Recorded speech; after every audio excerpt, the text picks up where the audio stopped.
गुजरात और हिमाचल प्रदेश में हुए विधानसभा चुनाव के नतीजे गुरुवार को घोषित हो गए हैं। एक तरफ जहां गुजरात में 27 साल सत्ता में बरकरार बीजेपी को जनता ने एक बार फिर से मौका दिया है, तो वहीं हिमाचल में करीब 35 साल पुरानी परंपरा जारी रखते हुए पार्टी को सत्ता से बेदखल कर दिया गया। यहाँ अब 68 सीटों में से 40 सीटों के साथ सत्ता की चाबी कांग्रेस के हाथ में है। वहीं आम आदमी पार्टी के लिए डेब्यू मन मुताबिक नहीं रहा। जहां गुजरात में केजरीवाल की पार्टी को 5 सीटों के साथ 3 नंबर पर संतोष करना पड़ा, तो वहीं हिमाचल में पार्टी का खाता तक नहीं खुला। आइए जानते हैं चुनावी रिजल्ट की 10 बड़ी बातें। बीजेपी ने गुजरात में 156 सीटों पर जीत हासिल की, जो गुजरात में अब तक की रिकॉर्ड जीत है। वहीं कांग्रेस 17 सीटों पर ही सिमट गई। आम आदमी पार्टी को भी 5 सीटों पर ही संतोष करना पड़ा। गुजरात में आम आदमी पार्टी न सिर्फ 5 सीटों पर चुनाव जीत सकी, बल्कि यहां पार्टी के 181 में से 128 उम्मीदवारों की जमानत जब्त हो गई। यहां तक कि दिल्ली के मुख्यमंत्री अरविंद केजरीवाल ने पर्ची में जिन 3 उम्मीदवारों के नामों को लेकर बड़ी जीत का दावा किया था, वो भी चुनाव हार गए हैं। इनमें गुजरात में आम आदमी पार्टी के सीएम कैंडिडेट ईशुदान गढ़वी भी शामिल हैं। कांग्रेस के लिए गुजरात का ये चुनाव किसी बुरे सपने से कम नहीं रहा। 2017 में बीजेपी को कड़ी टक्कर देने वाली कांग्रेस सिर्फ 17 सीटों पर ही सिमट गई। कांग्रेस के 44 उम्मीदवारों की जमानत जब्त हो गई। कांग्रेस का गुजरात में ये अब तक का सबसे बुरा प्रदर्शन रहा। गुजरात विधानसभा चुनाव आम आदमी पार्टी के लिए खुशखबरी भी लेकर आई है।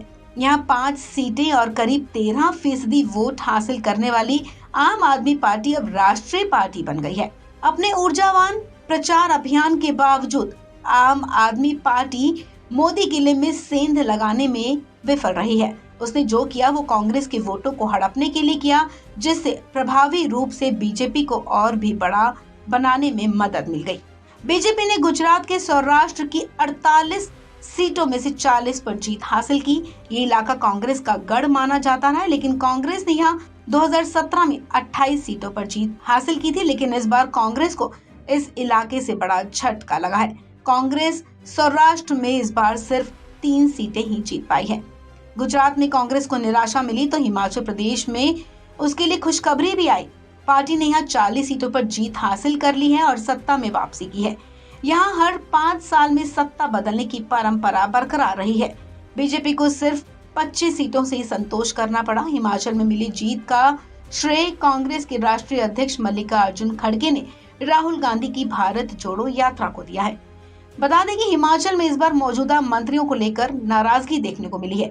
यही वजह रही कि राज्य सरकार के 10 मंत्रियों में से 8 मंत्रियों को इस बार हार का सामना करना पड़ा। हिमाचल में आम आदमी पार्टी अपना खाता भी नहीं खोल पाई। यहाँ 15 सीटें ऐसी हैं जहां जीत हार का अंतर सिर्फ 2000 वोटों से भी कम रहा। हिमाचल प्रदेश में कांग्रेस को 43.90 वोट मिले हैं, जबकि बीजेपी को 43% वोट मिले हैं। जहां कांग्रेस ने 40 सीटें हासिल कर हिमाचल में 1985 से चली आ रही सरकार बदलने की परंपरा जारी रही। इस खबर में फिलहाल इतना ही। तमाम अपडेट्स के लिए आप बने रहें वन इंडिया हिंदी के साथ।